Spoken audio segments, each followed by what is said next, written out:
Hello everyone, আমি কিন্তু long video অনেক দিন পরে পরে আপলোড করি, কারণ কি লং ভিডিওতে একদমই সাপোর্ট আসে না।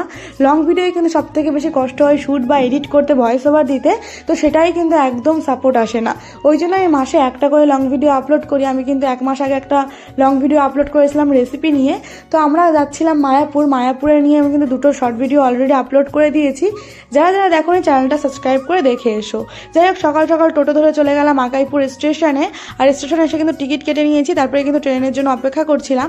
আর এখানে কিছু খাবার দেওয়া হয়েছিল, সেই জন্য কিন্তু শালিক পাখিগুলো ঝাঁকে ঝাঁকে এসে খাবারগুলো খাচ্ছিল। সকালবেলা কিন্তু দৃশ্যটা দেখতে বেশ ভালোই লাগছিল। তারপরে আর কি ট্রেনের জন্য ওয়েট করছি, টিকিট কাটা হয়ে গেছে, এখন অবধি কিন্তু ট্রেন আসছে না। তারপরে যখন ট্রেন চলে আসলো, তারপরে কিন্তু আমরা ট্রেনে উঠে গেলাম। আর ট্রেনে উঠলে এত রকম হকাররা আসে, মানে অনেক কিছু নিয়ে আসে, খাবার দাবার জিনিসপত্র। বাট এখান থেকে তেমন কিছু জিনিসপত্র কেনা ভালো না, খুব একটা ভালো হয় না। খাবারগুলো কেনা যায়। প্রথমে তো 1 প্যাকেট পপকর্ন নিয়েছি, আর তারপরে নিলাম এই চকলেটগুলো।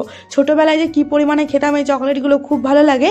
1 প্যাকেট 10 টাকা রাখলো, তাই কিন্তু নিয়ে নিলাম। তারপরে ট্রেন থেকে নেমে রানাঘাট স্টেশনে নামলাম, ওখান থেকেও কিন্তু টিকিট কেটে নিয়েছি। এবার টিকিট কেটে তারপরে রানাঘাট থেকে কিন্তু কৃষ্ণনগর নামার পরে ওইখান থেকেই এক অটোয় চলে গেছিলাম আমরা মায়াপুর ইস্কনের সামনে। টোটো ভাড়া নিয়েছিল 100 টাকা, মানে এক একজনের কিন্তু 100 টাকা করে রাখছিল। একটু বার্গেনিং করলে কিছু টাকা কম রাখবে।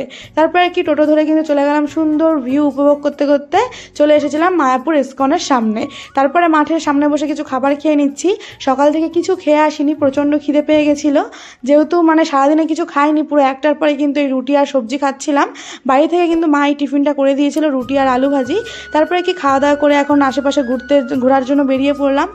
আর আশেপাশে এত সুন্দর করে ফুল দিয়ে ডেকোরেট করা রয়েছে, যেটা তোমরা দেখলেই বুঝতে পারবে। অনেক সুন্দর দিয়ে চারিপাশ কিন্তু ফুল দিয়ে সাজানো রয়েছে। শীতকালে আসলে বিশেষ করে এই ফুল দিয়ে সাজানো জিনিসগুলো দেখা যায়। পুরো একদম চারিদিকে সুন্দর করে কিন্তু ফুল দিয়ে সাজিয়ে রেখেছে। তারপরে কি আশেপাশে একটু হাঁটাহাঁটি করার পরে, যেহেতু এখন 2টো বাজে, কোনো ইস্কনই মন্দির খোলা না, 4টের পরে খুলবে, তাই ভাবলাম বসে না থেকে গোশালা থেকে ঘুরে আসি। তারপরে কিন্তু চলে আসলাম আমরা হাঁটতে হাঁটতে গোশালা। ইস্কনের থেকে কিন্তু গোশালায় আসতে মাত্র 4 থেকে 5 মিনিট লাগে যদি হাঁটতে হাঁটতে আসো। তো চাইলে তোমরা টোটোতে করেও আসতে পারো, 10 টাকা করে টিকিট মানে টাকা রাখে, ভাড়া রাখে। তারপরে গোশালায় এসে কিন্তু আশেপাশে ঘুরছি, বেশ অনেকগুলোই আছে, আর অনেকগুলো চলে গেছে চাষে। তো যাই হোক, এখানে বড় গরুগুলো দেখো, এখানে কিন্তু সবাই ভিড় করছিল। মানে তখন গোশালায় এই গরুটাই সব থেকে বড় ছিল, তো সেই জন্য সবাই মিলে কিন্তু এখানে এই গরুটার সাথে একটু ছোঁয়াছুঁয়ি করছিল। তারপরে গোশালা থেকে কিন্তু চলে গেলাম আবার ইস্কনের ওদিকে। এবার আস্তে আস্তে টাইম হয়ে গেছে, 4টে বাজে, এবার হয়তো খুলবে। তো ওই জন্য কিন্তু আমরা ওয়েট করছিলাম। মায়াপুর কিন্তু আমি প্রতি বছর একবার হলেও আসি। তোমরা আমার যারা অনেক দিন ধরে ভিডিও দেখো তারা কিন্তু বলতে পারবে। এবার কিন্তু বছরের শুরুতেই মায়াপুর চলে আসলাম, সরস্বতী পুজোর দিন। তো মায়াপুরে এসে তো প্রতিবারই কুপন কেটে খাবার খাই। এবার ভাবলাম যে না, কোনো কুপন কেটে খাবার খাবো না, এবার পাশের যে মাসির ভাইরাল ভেজ বিরিয়ানি আছে ওটাই ট্রাই করব। তো সেই জন্য কিন্তু চলে এসেছিলাম মাসির দোকানে, কিন্তু মাসি ছিল না। তো দোকান তো খোলা ছিল, খাবারও পাওয়া যাচ্ছিলো, সেই জন্য কিন্তু আমরা 1 প্লেট ভেজ বিরিয়ানি নিয়ে নিয়েছি। আর এর দাম রেখেছিল 100 টাকা। আমি আগে কখনো ভেজ বিরিয়ানি খাইনি, ফার্স্ট টাইমে ট্রাই করবো, তোমাদের সাথে রিভিউ শেয়ার করবো যে কেমন খেতে হয়। 1 প্লেট বিরিয়ানি নিয়েছি, যার দাম রেখেছিল 100 টাকা। দিয়েছে কিন্তু এখানে সয়াবিন, পনির আর আলু, বাঁধাকপির মতো মানে ব্রেস্তা করা থাকে। আমি ভেবেছিলাম যে মোটামুটি ভালোই হবে, কিন্তু সত্যি কথা বলতে আমি খেতে পাইনি, এত বিচ্ছিরি খাবারটা ছিল। বলতে নেই যে খাবারটা বিচ্ছিরি, কিন্তু খাওয়া যাচ্ছিল না, বিচ্ছিরি একটা গন্ধ বেরোচ্ছিল।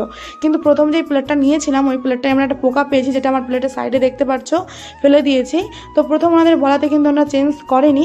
তারপরে অনেকক্ষণ পরে এসে যেই দেখলাম আমি ভিডিও করছি, আমার হাতে ক্যামেরা, তখন কিন্তু এসে বললো যে খাবারটা চেঞ্জ করে দিই। তা আমাদের তখন প্রায় খাওয়া হয়ে গেছিলো, আমরা অনেকবার বারণ করেছি না, কোনো দরকার নেই, যেহেতু প্রথমেই খাবারটা খেয়ে ফেলেছি।